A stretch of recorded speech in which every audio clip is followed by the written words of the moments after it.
I think it's safe to say, y'all, that not many people want to get fisted, let alone iron fisted, but shit, this nigga's doing it, and I'm sorry, I had to say it, y'all, I'm sorry. What's going on, everybody? It's the Granddad Woolly, and you are here again for another edition of Woolly Reviews TV Data Netflix Pick. We got a series review today. We're going to be talking about the brand new series that just fucking dropped. The motherfuckers at Marvel are back again with another one on some DJ Khaled shit. Hopefully better than that album, but it's all good. And these motherfuckers are here with the last installment of, like, I guess the quadruple ensemble of the shit that Netflix is doing with, you know, you got Luke Cage and you got Daredevil and Jessica Jones, who is fine.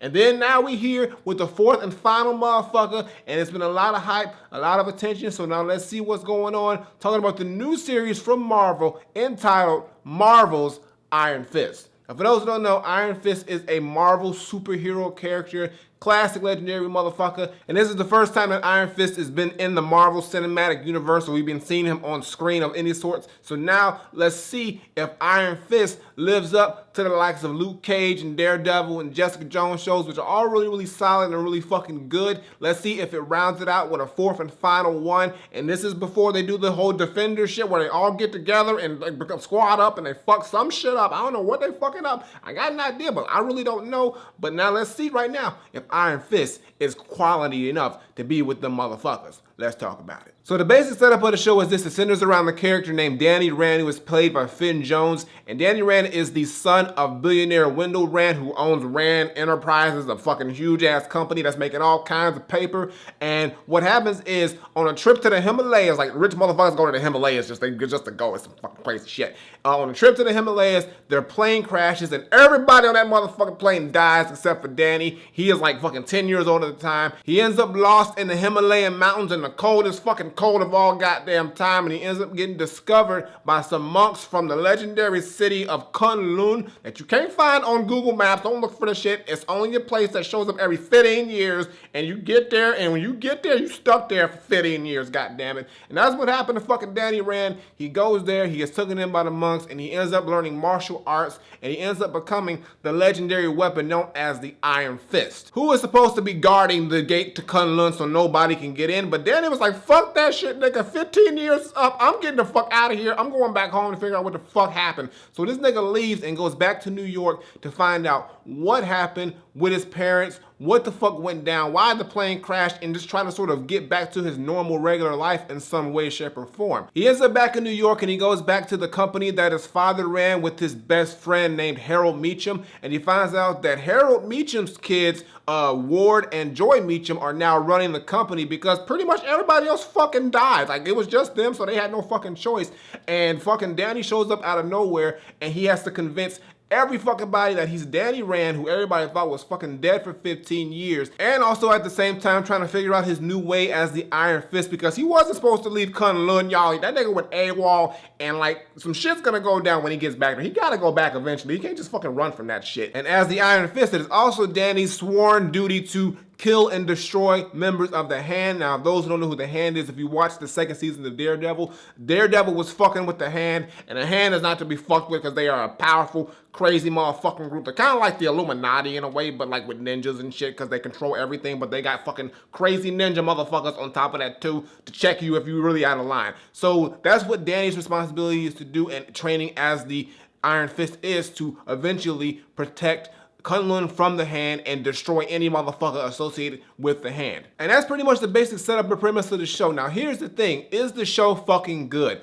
And I gotta say, y'all, it's good at times, but then there are times where it's just some shit that just doesn't make sense or just sit well with me, or I just gotta fucking point out. So here's the positives. Let me go with the positives first.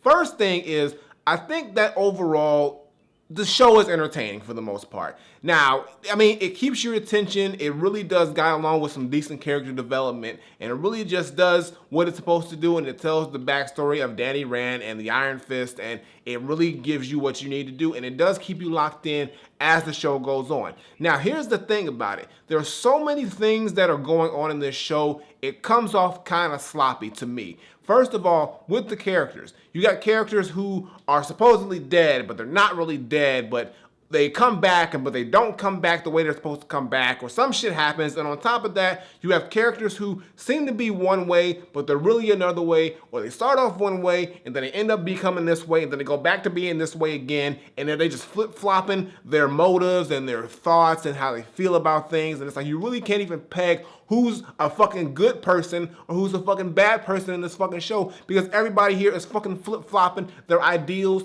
and their thoughts and what the fuck's going on. And that really makes it difficult for you to get invested in the character, because they're changing every fucking 3 episodes of who they really fucking are. Really, the only person who really doesn't change on a moral aspect is Danny, and even he has his moments where he kind of sort of ends up going a little bit to the dark side, but not really. But there are other motherfuckers that go full-blown dark side when they was fucking good as shit in the beginning, and vice versa.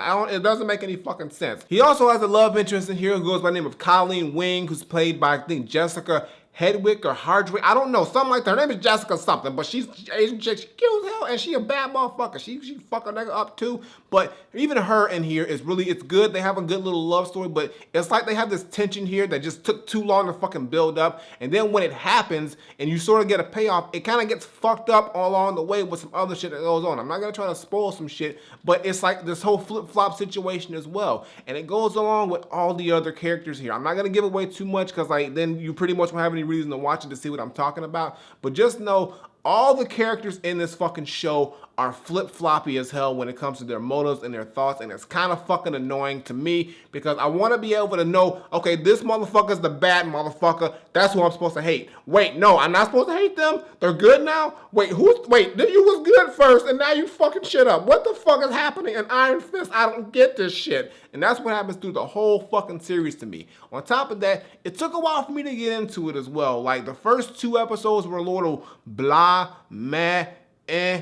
It wasn't until about midway through the 3rd episode where things started to really pick up, and I started to really latch on to the actual show and really get into it. And also, the fighting scenes on here come off a bit sloppy, and I'm kind of disappointed, because this is the Iron Fist. This is supposed to be all about kung fu and martial arts and so many different styles, and they just didn't really peg it down. I still think Daredevil did the best job with martial arts and fighting scenes in these whole 4 series that are supposed to be connected together. I think Daredevil did the best. Not saying that the fight scenes in here are garbage. They're not. They just don't do much for me. It just seems like, I mean, there's nothing really that gets you like sunk into it. It's like, okay, they're fucking fighting, and you know eventually motherfucking Iron Fist is gonna win, because this nigga never loses apparently. That's what he even says. He says, I never lose, I'm the Iron Fist. He's like the Roman Reigns of this shit. He's like, I never fucking lose no matter fucking what, because you know I'm the shit. And I know y'all thinking, Granddad, you really kind of shitting on this show, and I'm not shitting on this show. I'm just pointing out the shit that really just doesn't make any fucking sense. But I will say, it does have some good musical choices from time to time, even though that shit don't really make sense too. I'm not gonna get too much into detail. Watch the show and just look at the time frame that the nigga was gone, and you'll know what I mean. But they played some Cool Kids Black Max. That was a good throwback I didn't mind listening to.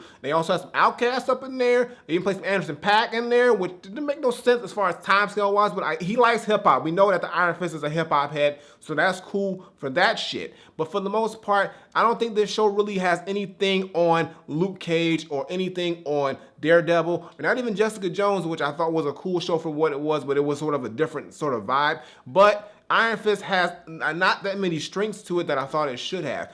Also, the Bilal, a fucking Netflix series, is here. Claire Temple, Rosario Dawson, she's in here again doing her Claire Temple shit, where she gets involved in whoever the superhero's fucking shit is. She gets involved in the shit, and it seems on this one she just plops into the situation and really didn't even need to be there. It just seems like she's just there to be there for another fucking show. And this time I really didn't want her there this time. Like, Claire, I love you. You do your thing, but I really didn't think she necessarily needed to be there in this series. And then when it comes to the ending of the whole shit, I'm not gonna spoil it, but it's so open-ended, and it really doesn't let you know really what direction they planned on going with the fucking show afterwards. Like, are we gonna like lead into what happens at the end of Iron Fist into the Defenders, or are we gonna hold off until the 2nd season of Iron Fist? Like, they didn't really like fucking explain that shit, and they didn't do any fucking setup for the Defenders. If this is supposed to be the last fucking show before that, they didn't do any kind of setup or inclination that that shit's gonna happen. We do get a little bit of like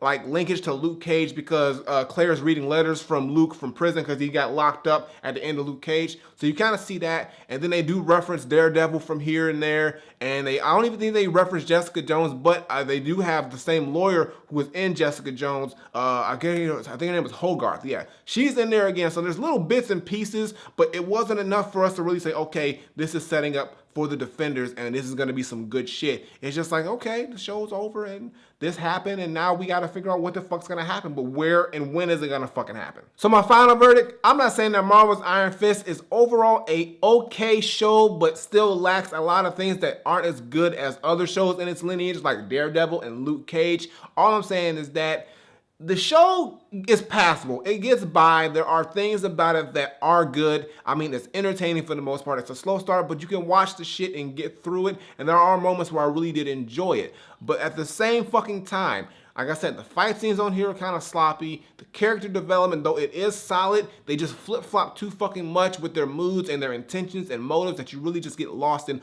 who really you should be fucking cheering for and not cheering for in this fucking show, because it's just so all over the place. The ending I really didn't like too much because it was just too open-ended for me to really know where it's gonna go, and I think they did a poor job at setting up the Defenders if that's what's supposed to be next. I think this show should have did a better job at setting that shit up. So with all that, all I gotta say is that for me, Marvel's Iron Fist is not Granddad approved, but I will give it a Granddad recommended. And I only give it that because, like I said, there are some points in here where I really did enjoy it. There were some parts in here, even though some fighting scene things I really did enjoy and like, but it's nothing that really stuck with me as much as Daredevil or Luke Cage. And that's what I'm talking about. Like, this shit should have been that fire. You were the last fucking show before the big motherfucking show, and you're supposed to fucking like be on that same level, and it just wasn't, and that's the problem with it. But I can still find myself watching the whole thing, and I do think some people will still fucking enjoy it. But I got nothing more to say. Marvel's Iron Fist is Granddad recommended, so go check out the shit if you want. I mean, you got to if you've been watching the other 3 shits, because you got to know what's gonna happen next, somewhat, some way, sort of, kinda. Flip it. Alright, y'all, that's going to do it for today's video. Make sure you give me a thumbs up and drop a comment. Tell me what you think of Marvel's Iron Fist if you've seen it. If you haven't seen it, like I said, it's an okay show, but it does have a lot of things on here that I wish were done better, and it could have been done better. And I was a little bit let down and disappointed, but I was still able to watch the whole shit and get some enjoyment out of it. But you check it out and let me know what you think, because maybe you like this shit better than me, goddammit. Previous videos on the side as well as my latest single. Check that out, show us some love. And as always, Twitter, Facebook, SoundCloud, Instagram, links in the description below, and subscribe. Button on the screen, button below, Woolly Reviews, twice a week. And today, we got another review back in the Netflix game, so check that out. Drop it a little bit later. It's going to be fire. And also the gaming channel, CD case studies, check all that shit out. Hit the notification button so you can know when I drop new shit. And I got nothing more to say. So until next time, I'm going to take my leave. Granddaughter, Marvel's Iron Fist. The shit is okay. It could have been better, but, I mean, what are you going to expect when niggas going around fisting motherfuckers ironly? Like, nigga, that's not cool. That's not cool. I'm out of here.